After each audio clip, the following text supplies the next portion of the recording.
Hello, Next Geners. Welcome to our Monday review show. Well, it's not Monday because Hayden and his beautiful wife, Ebony, are preparing for their third child tomorrow. So we've fast-tracked this to Sunday night. We're joined by Leviathan owner Brae Sokolski, who's chasing down Lloyd Williams for the most wins in the majors. Hardly, mate. Thank you. Part owner of Incentivise, who won yesterday's Makybe Diva Stakes. In your colours, does that make that more special, Brae?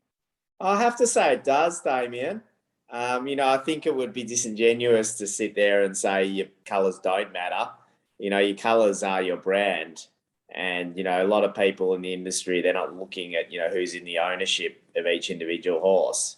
They recognise ownership by colours and silks. And it does make it more special, especially when a horse of this ilk races in my colours. I've had a lot of good horses racing, in these elite races previously, but they tend to have been in other colours, other owners' colours. So it's absolute privilege for him to be carrying those silks. And I'm not sure if any of you picked it up, but I actually got a pair of silks with Incentivise and signature on them. So they are quite special in themselves.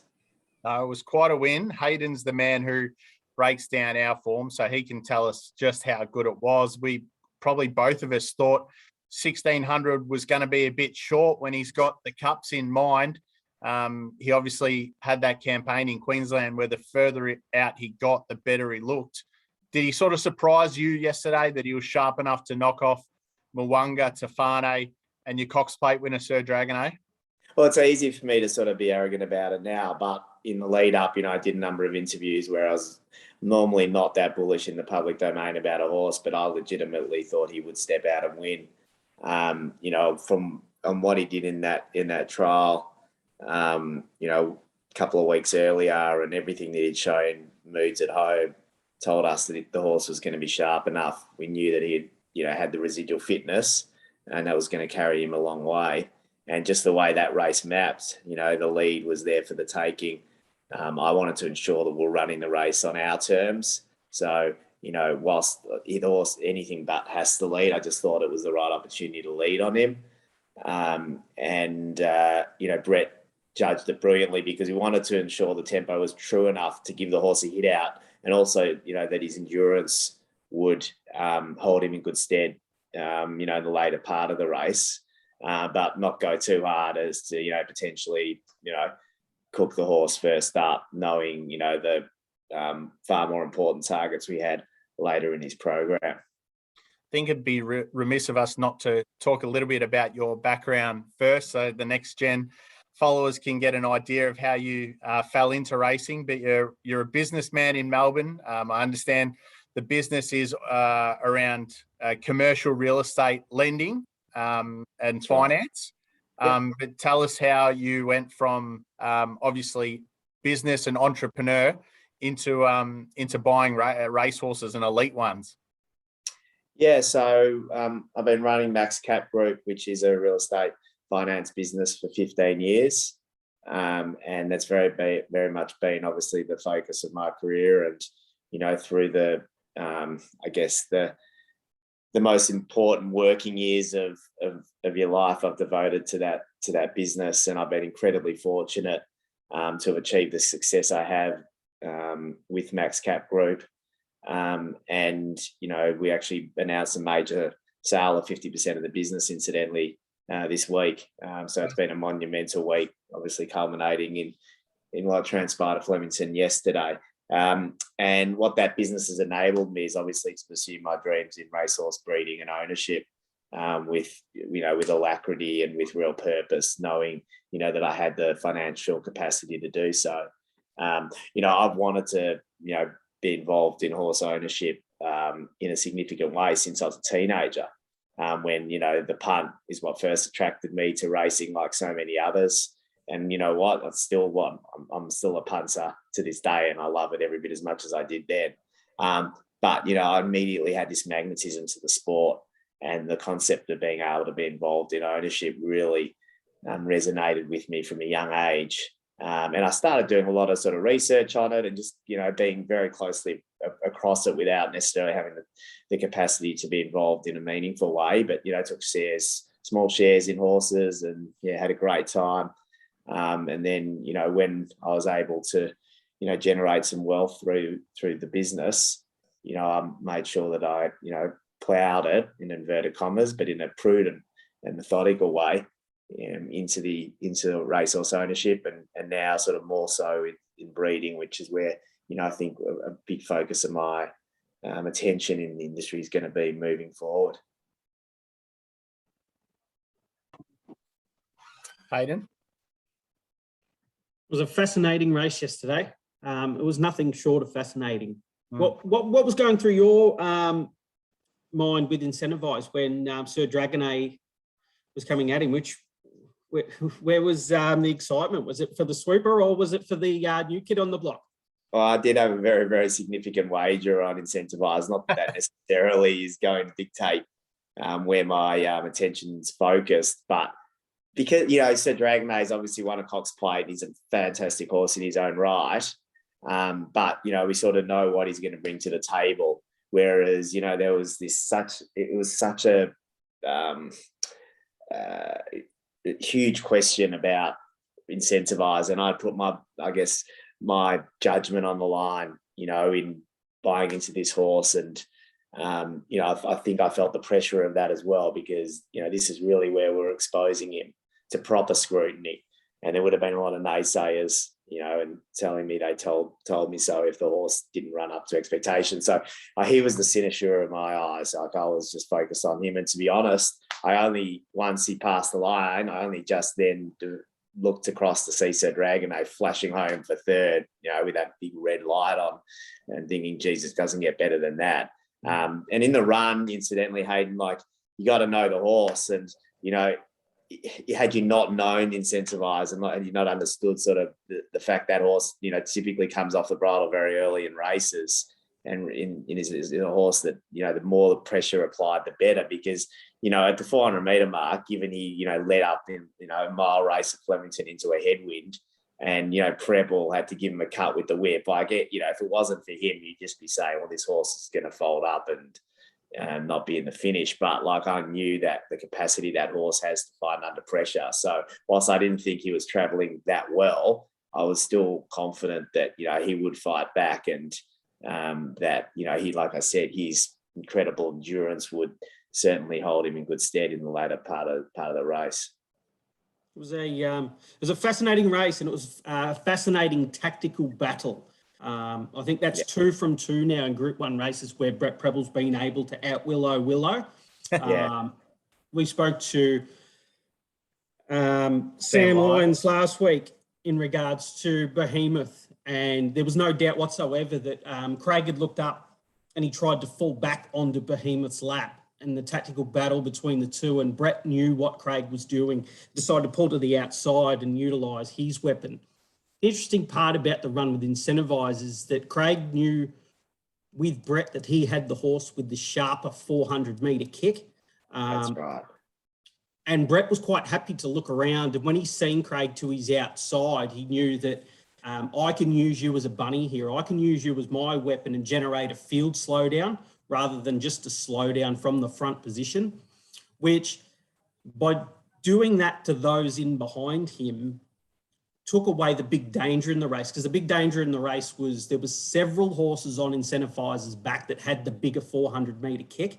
Yeah. And by generating that field slowdown, he left many of them flat-footed. So Brett then had the opportunity just to shift the energy between the 6 and the 4, which took him up to a benchmark level, and then could just gradually increase the speed over the last 600 rather than making it an explosive race. Where if that just came down to a pure explosion over the last 400 metres, he was going to be extremely disadvantaged. Yeah, that's right. We had that in mind, because that's exactly what I was saying around that balance, to ensure that there was a strong enough tempo that he wouldn't be, out sprinted. And interestingly enough, he did go really early on Tafay Craig Williams, which surprised me and it surprised Brett, because we thought that maybe he would try and cuddle her and leave it late. He actually, because, we're always going to be the stronger horse at the end of the mile. Because I thought she ran outstanding given the circumstances and how early she had to loom up to our bloke. And Preble, actually, who I spoke to earlier today, was incredibly effusive about her and said she sort of he'd back her to win any mile race in the country this spring on the back of that performance. Interesting. Very interesting.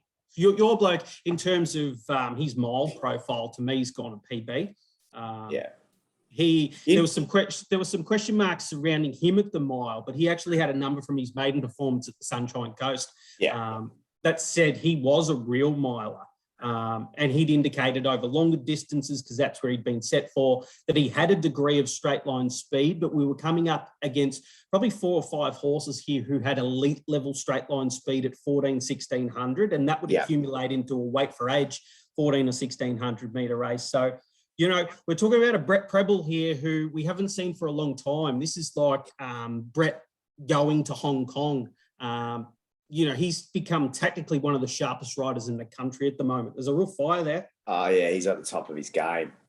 I think even the Preble that rode those 99 winners feels like an eternity ago. It wouldn't be as good as the jockey now. I think with maturity, I think he's always had that fire in the belly, but I think, that has been compromised by not getting on the right horses. And then you start to say, well, question yourself. And everyone knows Brett's, success in life outside of being a jockey as well. He doesn't have to do it to earn a living. But I genuinely think that guy is at the top of his game, and hopefully this horse, is his, once in a career horse that wins him, at least one of the major races. He's won a Melbourne Cup before. I think he's the right man at the right time on the right horse. And, it's interesting with regards to him in a mile Incentivise, because the analogy I drew earlier in the week is, when you get those, because like Steve Dragonet said to me, this horse couldn't perform Group 1 at a mile. He said he only really started to lift his rating when he, was running over staying trips. And I said to him, but was he improving during the course of the preparation? And it was as much about him going deeper into the preparation as it was about him stepping up in ground. And the analogy I drew is like those 3-year-olds that win derbies, in their early parts of their preparation, in their first or second preparation, they're getting beaten in maiden races over 1400 metres, and then eventually culminates in winning a derby. And then you find when they resume the next preparation as 4-year-olds, they're often competitive in weight for age Group 1s over 1400. So it's actually the horse, and the penny drops as the horse he steps up in trip and gets deeper in their preparation. It's not necessarily because the horse wasn't sharp enough at that trip early in its career. Some great entrepreneurs have been able to pivot during this pandemic. You've gone from buying some quality horses from overseas, like Sir Dragonet, to finding Incentivise out of the bush in Queensland. Tell us about that. It's really fortuitous, actually, because I don't really follow Queensland racing particularly closely. And I was actually back in the days when we could travel during that period, and I was in a lounge at an airport, and I asked them to switch it on to Sky Channel before I jumped on, just so, I'm always obsessed with racing and wanting to watch them. It was on a Saturday. And I just actually, as I switched it on, I just saw the last sort of 200-300 metres of that race at Eagle Farm. When he just put a space in them. And I thought, who the hell is this horse? And I just wrote an email to myself, review Incentivise. And I had a look at that replay. And what I hadn't realised, obviously, at the time, seeing the last furlong, is, I assumed the horse must have had the softest lead. And, that was, the only way really horses win by that margin. But he actually had to make a move mid-race on the horse. And it took him some time, Anthony Allen, to actually cross them. And this was probably at the 800 metre mark. And then he went and did that in the straight. It was just basically, I was scratching my head. I hadn't seen something like that. Whether it was a maiden or whether it was a Group 1, I hadn't seen a horse being able to do that amount of work in the run, yet put such a space on his rivals. And I just said to myself, I have to buy this horse. And I was fortunate because, I often look at buying horses, and as soon as I see a big ownership group, I don't even bother, because it's just too complicated, and I don't really have the patience, to be honest, to negotiate with a group. And as soon as I saw that it was the breeder, owner, and trainer being the one person in Steve Dragonet, I was fairly confident that I'd be able to get a deal done, because I wasn't going to stop in terms of my persistence in making that deal happen. And Steve, was open-minded about it, albeit sort of shut me down and said, let's wait till he next runs, after he next runs. And I wasn't going to take that risk, because I sort of sensed what he might do. So, yeah, I stayed basically at Steve, and we got a deal done, obviously, just prior to his next start in Ipswich.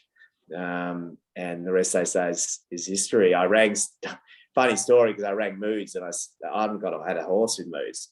Something I just thought he's the right trainer. I wanted a smaller stable. I didn't want a city environment. And I wanted a guy who'd be able to absorb a lot of pressure in terms of the expectations, in going into a spring carnival. And I rang him and I said, there's this horse, Incentivise. I'm going to try and buy this, and I want you to train it. And he had a look at the replays, rang me back, said, yeah, it looks like a pretty nice progressive stayer.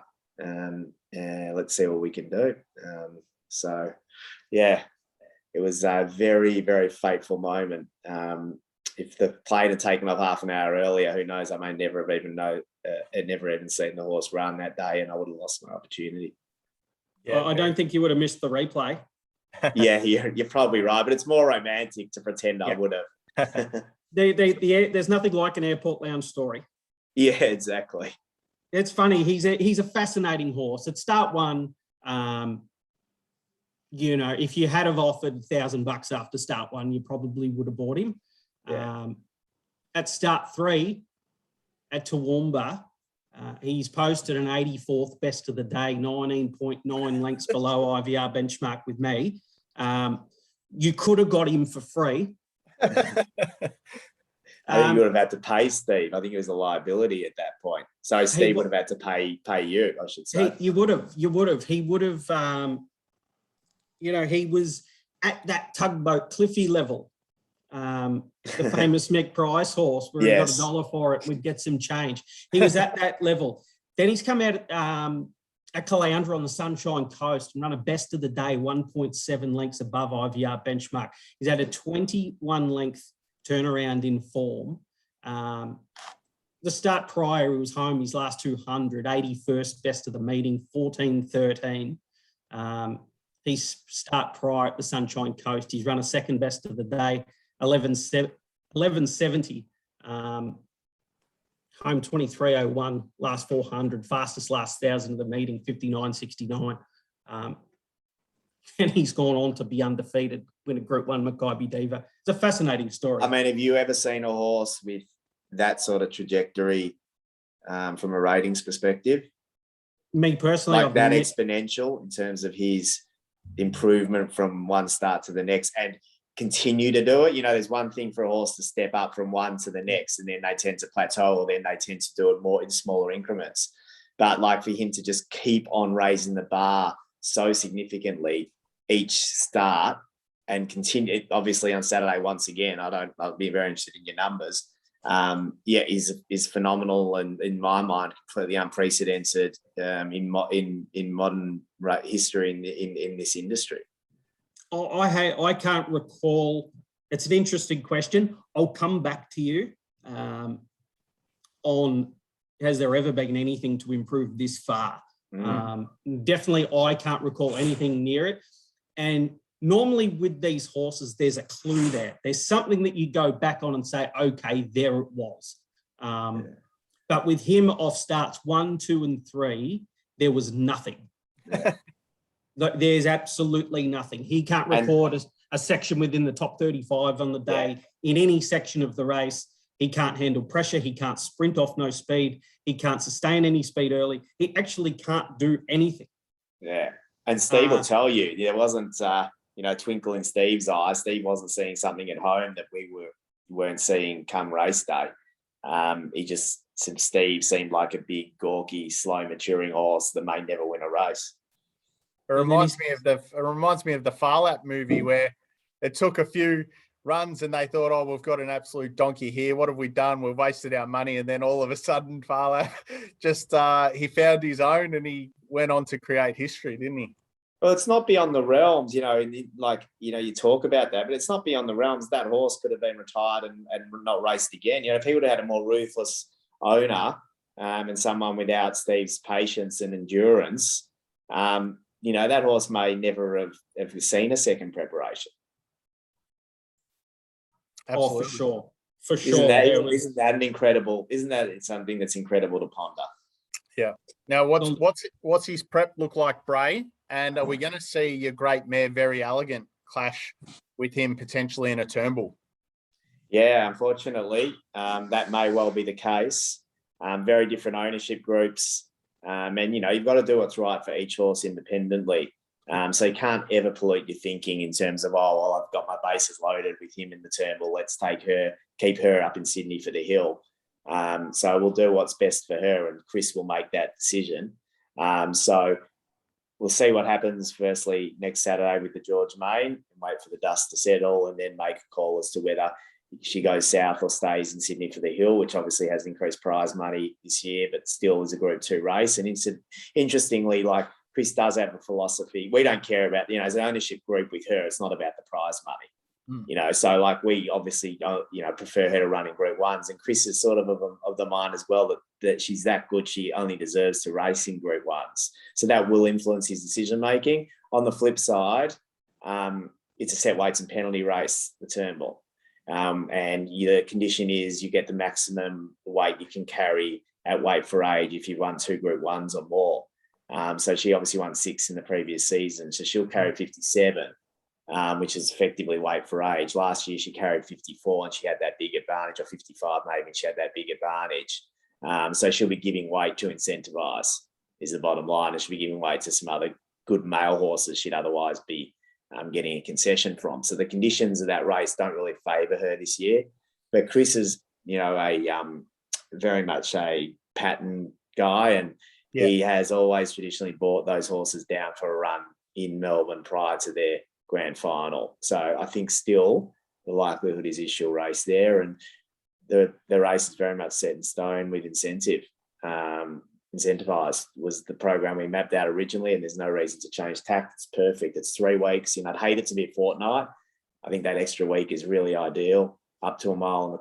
Like I said, he'll get in really well at the weights, and then a fortnight to the Caulfield Cup. So it programs brilliantly, and he'll definitely be there. Barring any dramas. And the Dragon? I've got an interesting question. Whether he goes to the Turnbull or whether he goes to a Caulfield Stakes. I don't think an Underwood. I think the Underwood will be too close. He won't race in a fortnight. So the Underwood will be off the table. And I don't think he'd want to back him up. So I probably can't see an alternative, but for him to be in the Turnbull as well. And geez, on that performance on Saturday, he's going to be formidable competition. And I don't know if he's been to Flemington, has he? That was his first start there. Yeah. So they really obviously appreciated that big open expanse. It was ridden brilliantly by Ben Thompson, incidentally. No one could have handled that horse better on the day. He's, I must admit, he wasn't, in my mind, in the top 5 chances in the Cox Plate. But he's well and truly put himself, made a big statement that he's in the race up to his ears again this year. And that was on firm ground as well. It was a phenomenal performance. I mean, what do your ratings say about the race? I'd be fascinated, Hayden, and how was his performance the highest rated performance in the race? So Dragonet? Yeah. So Dragonet was simply electric. He showed something that he hadn't shown since his time in Australia, which was he's a horse who does possess electric straight line speed. He was fastest last 400 of the day, 22:30.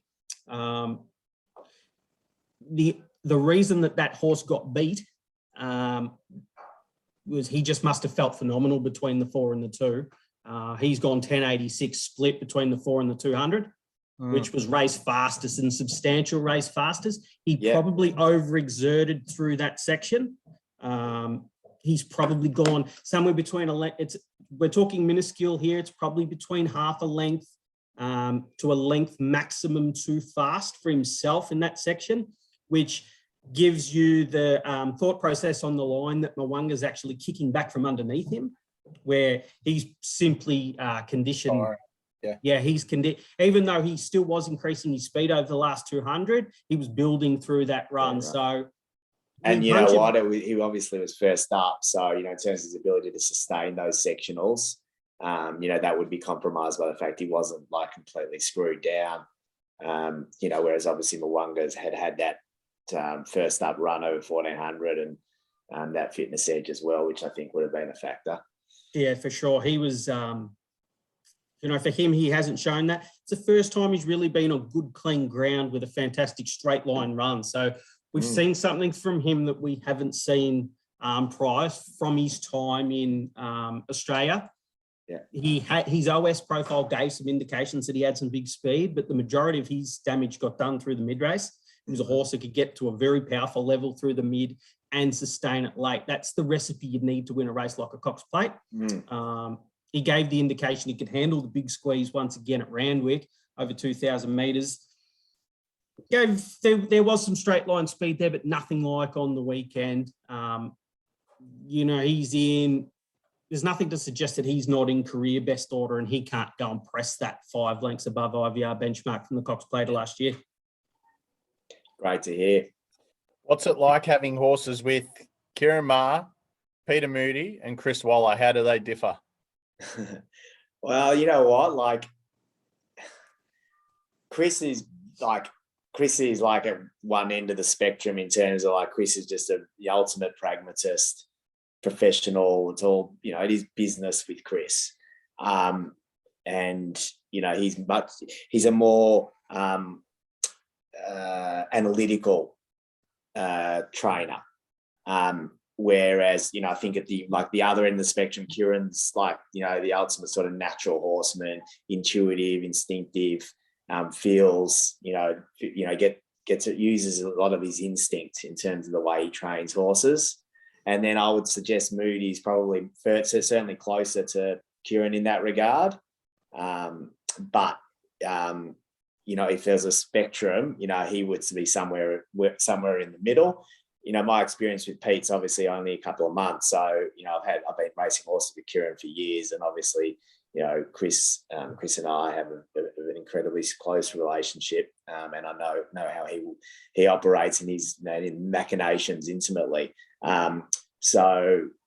Pete's like immediately struck me as just a brilliant horseman, and he's just got like this natural confidence in himself, Pete, which is infectious. He's just, from the moment he's got this horse, he hasn't been second guessing himself. He's been using Steve Tregear wisely in terms of, understanding the horse and his idiosyncrasies, but at the same time, still sort of asserting himself as a trainer of the horse and doing what he would otherwise do rather than trying to adapt potentially to Steve's training methods. All three of them are exceptional trainers in their own right, and it's a privilege to be able to own horses with them, to be frank. You got another nice horse. I'm pretty sure the Chelmsford is this week. I probably should have had a good look, but Il Paradiso, do we see him in a Chelmsford? No, unfortunately, Il Paradiso broke down again. Right. So he was originally slated to return in the Chelmsford, and very disappointing news because, Chris thought the horse was just in fantastic order, even with all the problems that he's had since that 19 Melbourne Cup.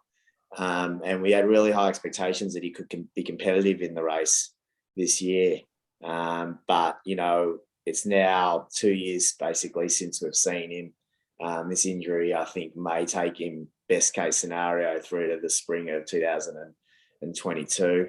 And we'll try our best, but, in reality, you got to acknowledge that we may never see that horse back at the races again. It'd be a real shame, Hayden. I think we were both on him that day in the 2019 Cup. That was that is for sure. He had the ideal when it comes to structure and what you need, key criteria wise, for an overseas horse to come here and win a Melbourne Cup. He had it. He had the real special attributes that we look for When analysing the internationals, a lot of them come over. We've discussed it many times on here that they are very dour. They're continuous one-speed style of horses. This horse was simply electric. He travelled in the Melbourne Cup, I think, going back to 2013, 2014 era. He travelled one of the slowest first sections in a Melbourne Cup in recent history. His exertion through the mid-race was 25.5 lengths, which is, you're talking a 4.5, 5 second squeeze through the mid, which would just bust up the majority of horses, not only in this country, in the world. Took his mid-race pace to +2. The next thing with him is he's the fastest horse home in the last 10 years in a Melbourne Cup with a +8.6 combined 400. Last 400, 22.53. Last 200, 11.45. He was the second fastest last 200 of the meeting over 3,200. Yeah, it's phenomenal. And, I guess I'd rather not hear those statistics because makes it even harder to stomach. Damien, just looking at my battery, I've actually got 1%. I might just flip to my phone. No, that's all right. I'll chat to I Hayden about a couple of the other races on the weekend. We'll dissect them and we'll get you back just with the same code. Okay, I'll be fairly quick. I just got to log back in. Keen to ask you, Hayden, about Animo. Can you have a quick look at that race in Sydney? Obviously a lot of talk that he's the best 3-year-old in the land. A couple of these horses are going to be heading to the Golden Rose soon. And it seemed like Remark was a little bit underwhelming. I had a good look at the race. I visually looked at it. I went over the analytical side of it. These horses, they went out at a pretty cruisy tempo. In the Congo, did some work with the two big guns there that we thought, Animo and Remark, 1.3 and 1.5 lengths below benchmark first section. Didn't really do much through the mid. There was only a slight 2-length squeeze there, which is, extremely comfortable for these two. And then just a little 400-metre squirt home. Animo, clearly the better of the two. It just felt like watching it. The Remark let him go around the corner. I'd put Remark down to a flatline run. His double exertion the start prior was, probably it was excessive for him. Both the squeeze between the 6 and the 4 and the powerful move late after he ran up the bum sandwich to sprint. The double exertion's probably flattened him leading into this. He'll bounce off that.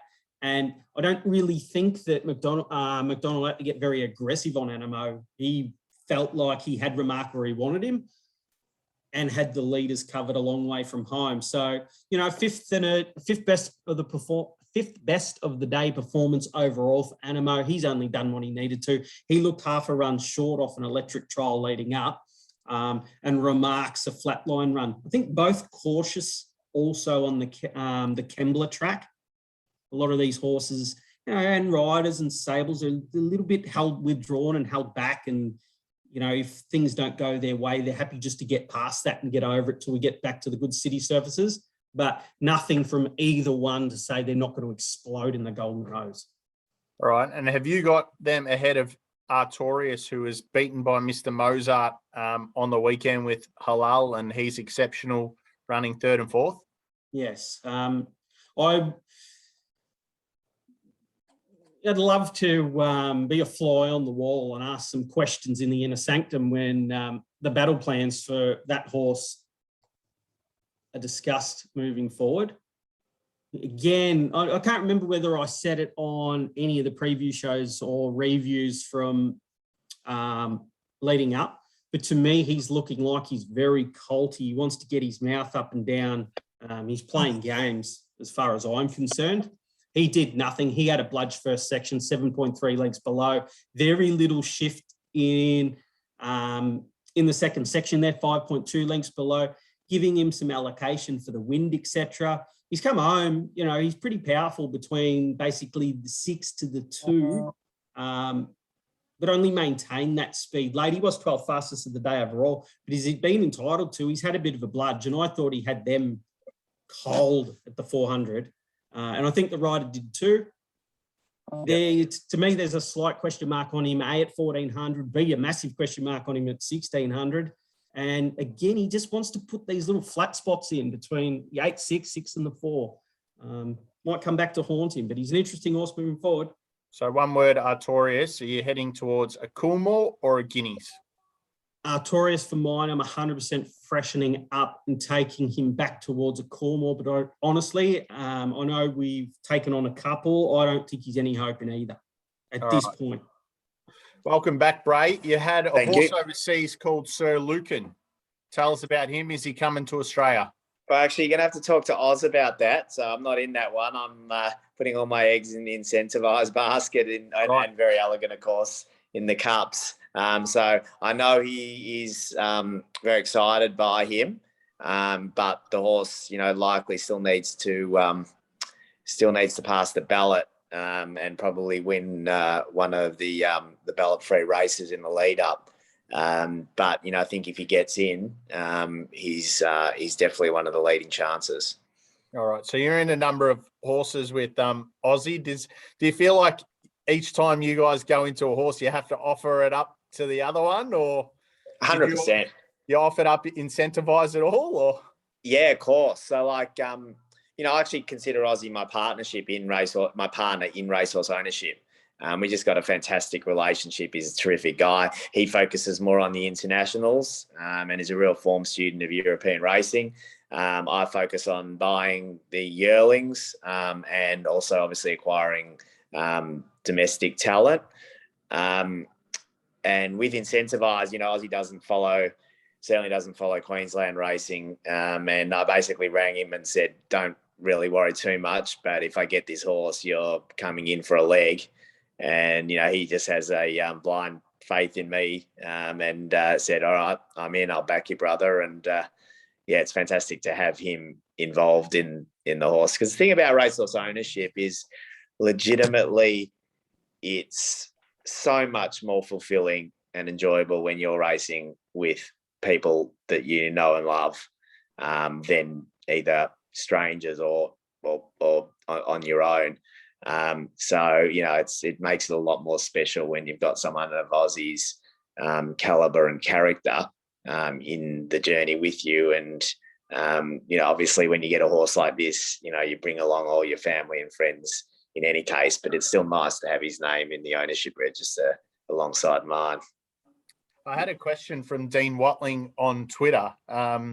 Owning shares in a racehorse is a privilege, not a business. Have you turned it into a business, or is it really your escape from the work, your full-time gig?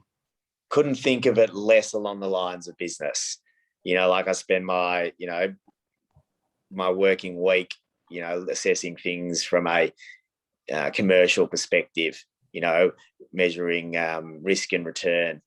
And the last thing I'd want is, something that's my passion to turn into something I'm looking through that same commercial lens. It would just dilute all the fun of participating in racehorse ownership. So obviously you need to make commercially prudent decisions. You don't want to be losing money hand over fist and doing things that are,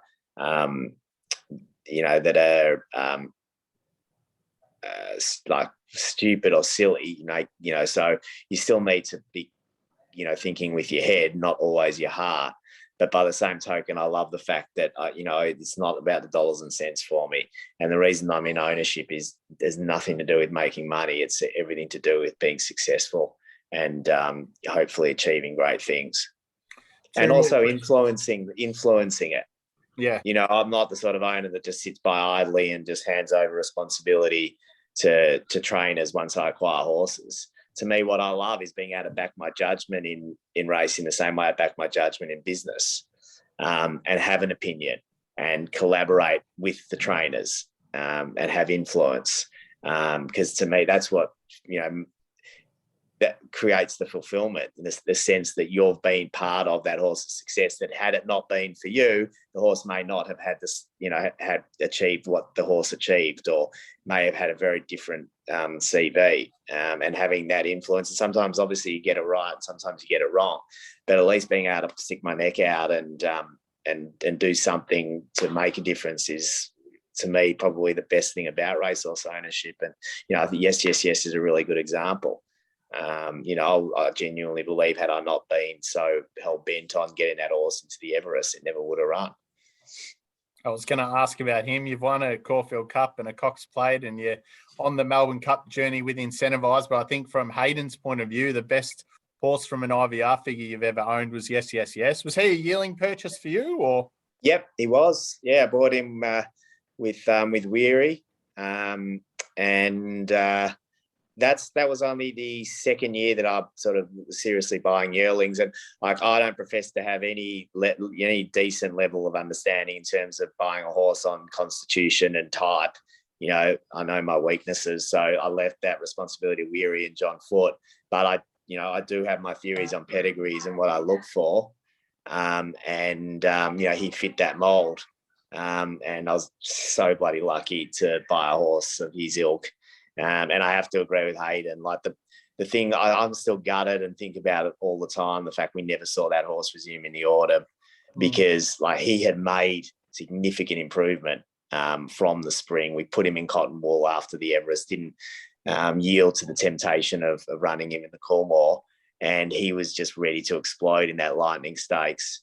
But as history would have it, or as fate would have it, I should say, unfortunately, he injured himself, and given he was going to miss the autumn, that was it. He went straight to greener pastures. What in the world, in terms of sprint races, what sprint race would you like to win? The Everest, in my mind, is the number one sprint race globally, and I think the ratings that have come out of that race year in, year out since the 4 years since its inception reflect that it probably is considered now, the preeminent sprint race on the calendar. But, definitely winning a race at Royal Ascot down that straight, a King Stand or a Diamond Jubilee would be absolutely incredible.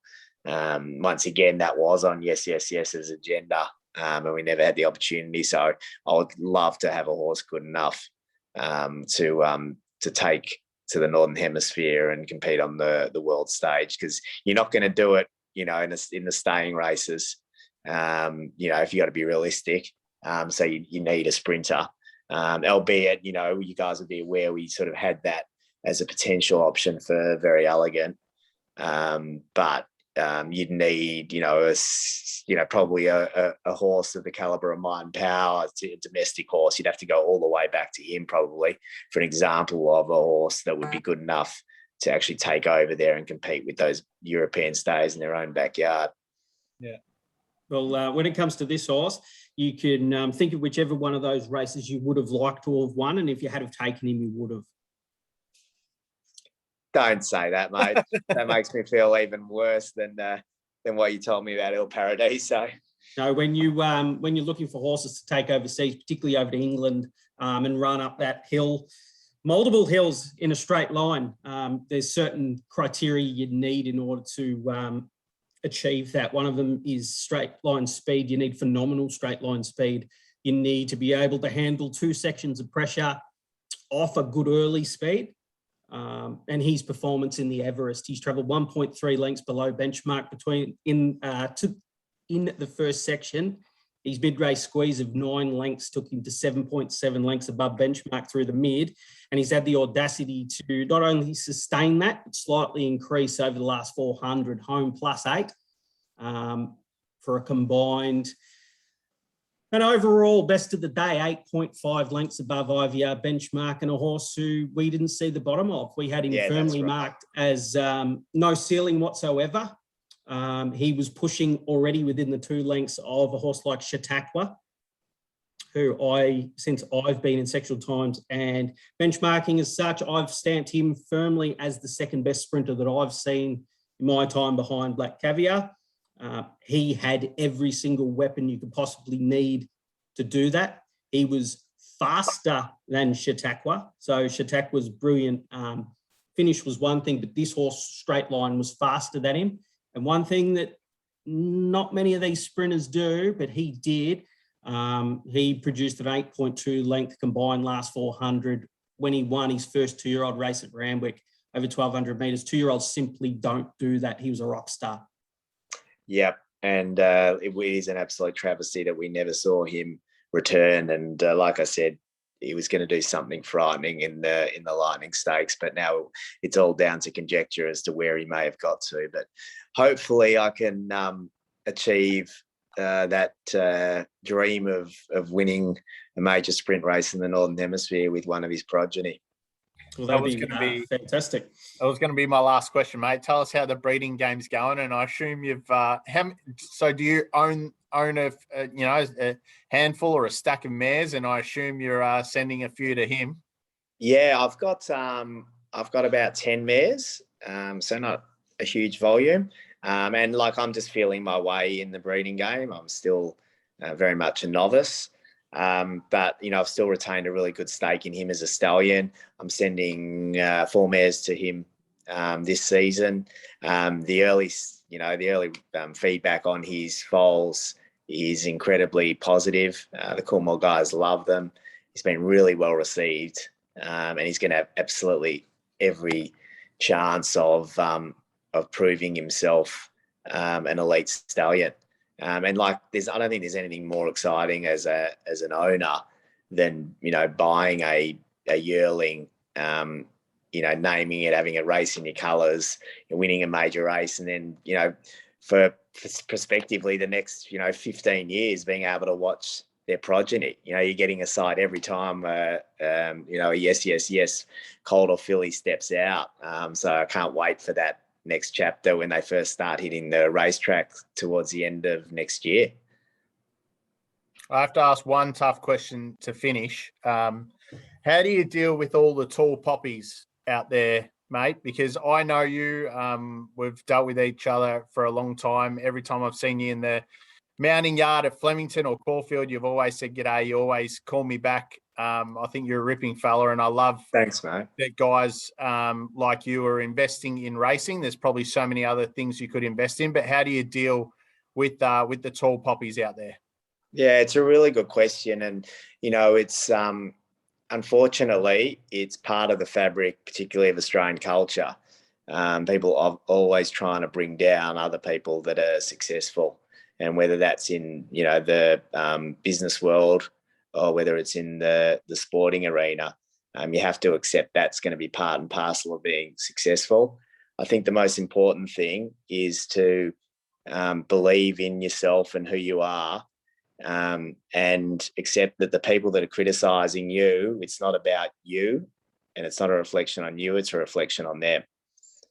And one thing, like one saying that I always sort of tell young people or people looking for mentoring from me, to paraphrase Roosevelt, who said, far better to have dared and failed than to take your place amongst those cold and timid souls that know neither victory nor defeat. And the keyboard warriors are cold and timid souls. So don't let them get to you. Stay true to yourself and never, ever let success change who you are, because a huge part of success is luck. So don't let it get to your head. You've been very generous with your time, mate, on a Sunday night. I think that speaks volumes. Good luck. Hopefully the next gen is out there watching this have seen another side of Brae Sokolski, and certainly there's a number of people falling in love with Incentivise, if not after Queensland, after the weekend, mate. So all the best with his prep. Thank you so much, Damien and Hayden, and it's been a pleasure coming on. See you at the track soon, hopefully, mate. Love to. Catch you, buddy.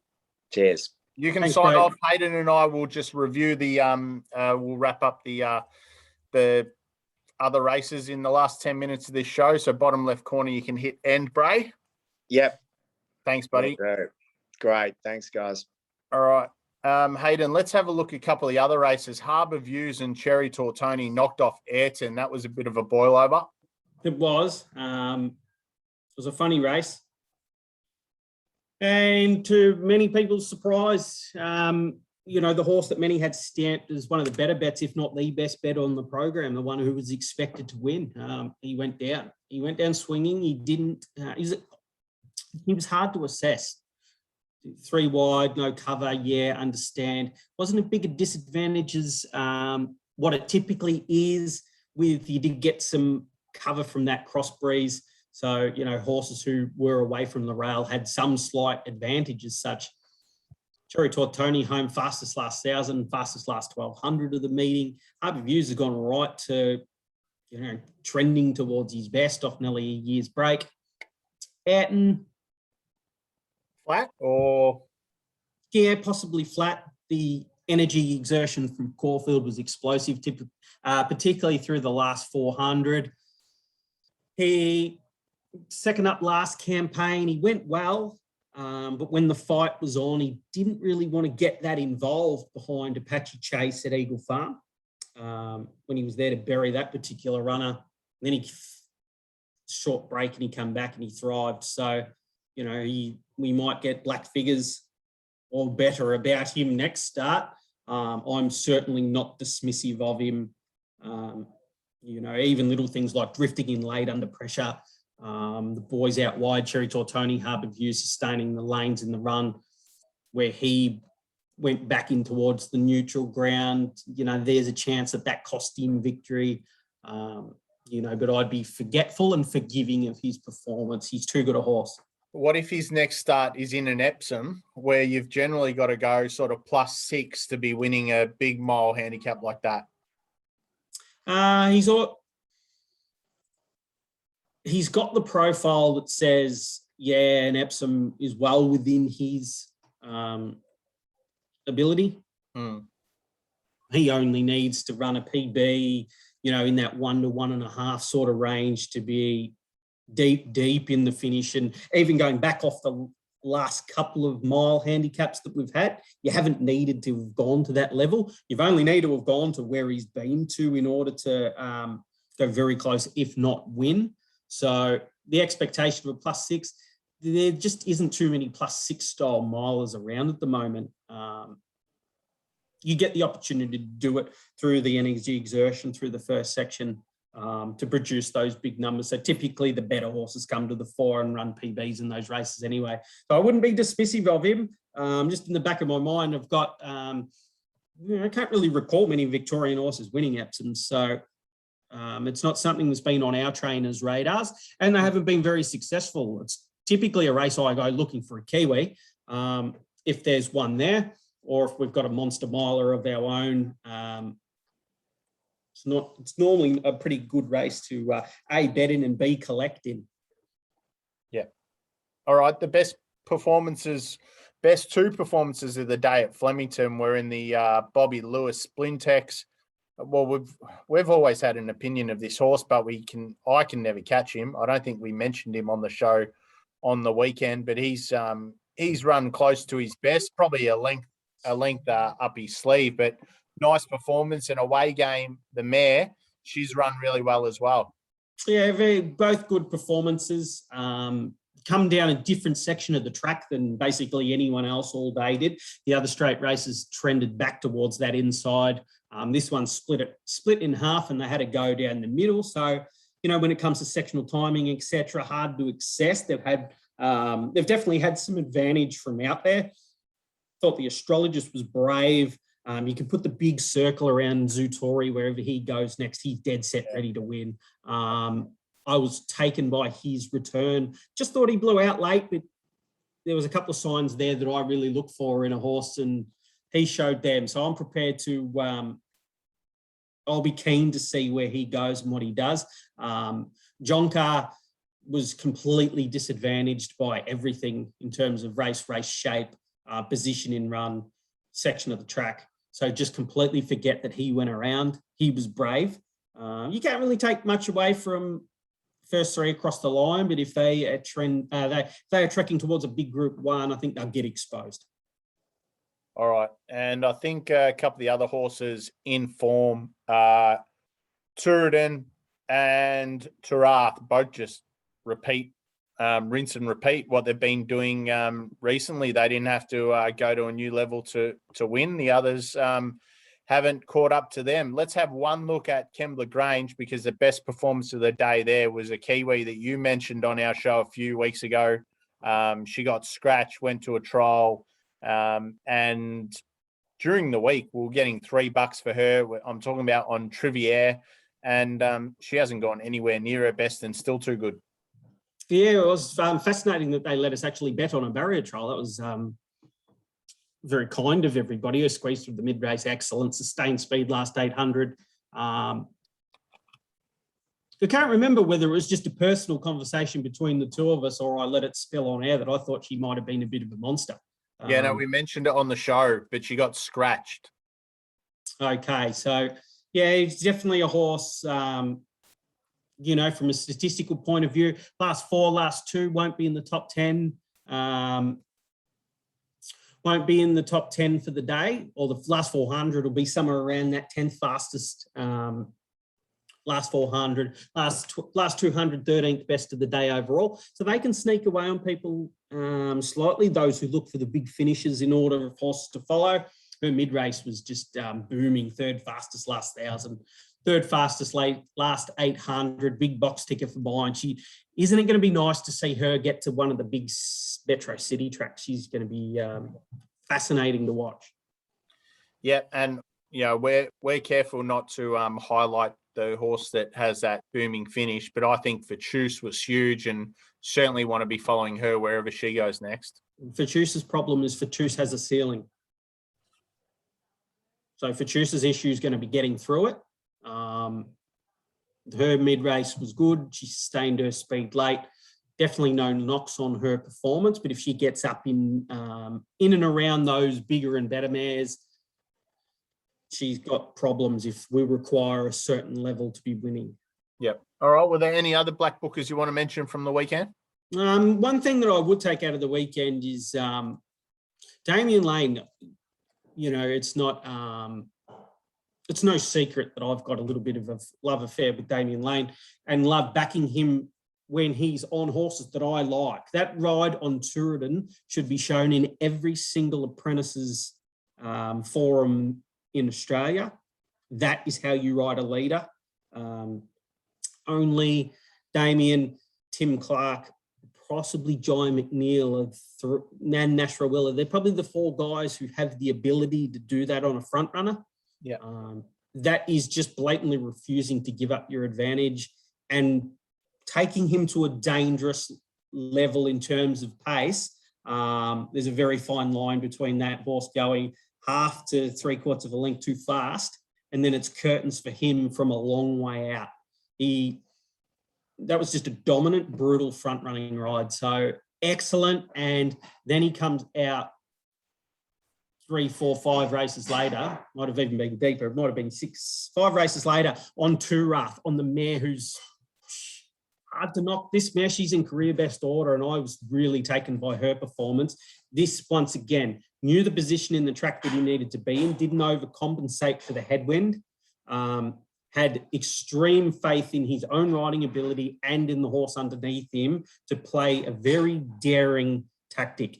Come out wide, took on the breeze, let his horse flow instead of altering its momentum.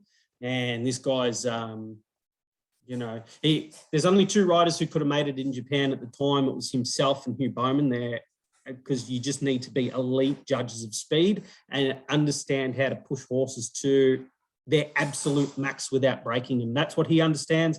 That's why he won the Cox Plate on Liga Shoe, and that's why the guy is a superstar. And not a bad little run from Mystic Journey. Excellent return. Her trials leading in were rubbish. She looked like she was well and truly finished. She enjoyed this race pace. She enjoyed the speed. She enjoyed that she didn't have to do anything excessive through the mid and could just go through the gears. Her last 400 was excellent. There was a conditioning blowout. Last 200 says there's improvement there. Yeah. She's not looking for the top tier races, so don't get fascinated about her going forward into the A grade stuff. But if there's B and C grade stuff that she can pinch along the way, look out. What about like an Empire Rose? So to me, they're race names and who goes there. Mm. So it depends. If you're gonna have to run 3.5, 4 to win, she might struggle. If she gets the second tier and we need a 2 to win, and one thing we're really looking for is going to be some good straight line speed late, that's right up her alley at the moment. All right, mate. I think that's a wrap. Good luck to yourself and Ebony tomorrow, mate, or early next week. Early tomorrow, mate. We're booked in 6:30 tomorrow morning. We'll be on site, and it's game on from there. So before we go, I'll just tell you one thing. With that chat with Brae, that's the first time I've ever spoken to Brae. I've been fascinated by his journey and his horses along the way. And what a gentleman to speak to. I find it fascinating as an owner and yourself as an owner that I could sit there and assess the runners that I had coming up into a spring carnival. And last year's Cox Plate winner not only didn't have any eggs, it didn't even have a basket. To me, that was fascinating, that you had two horses where last year's Cox Plate winner doesn't get a mention. Yeah, very, very briefly. So, yeah, he's got a nice cattle of horses. But I think if we were as well placed as he was, I think we'd be as passionate about horse ownership as he. So, I wish him nothing but luck. I think he's a ripping fella, and yes, I might be a little bit biased, but yeah, I think he's a great fella. I'm perfectly agreeing, and people in Brae's position, good luck. He deserves all the luck in the world, and if he keeps buying horses of this caliber, he's going to have that. Yes, and we get to enjoy them like Incentivise. Mate, all the best. Good luck tomorrow, and I'll chat to you during the week. Hopefully by Friday, you might be ready for another big form preview, and we can get another big gun on the show. We'll be ready to go, mate. Thank you. Catch you, buddy. See ya. Bye.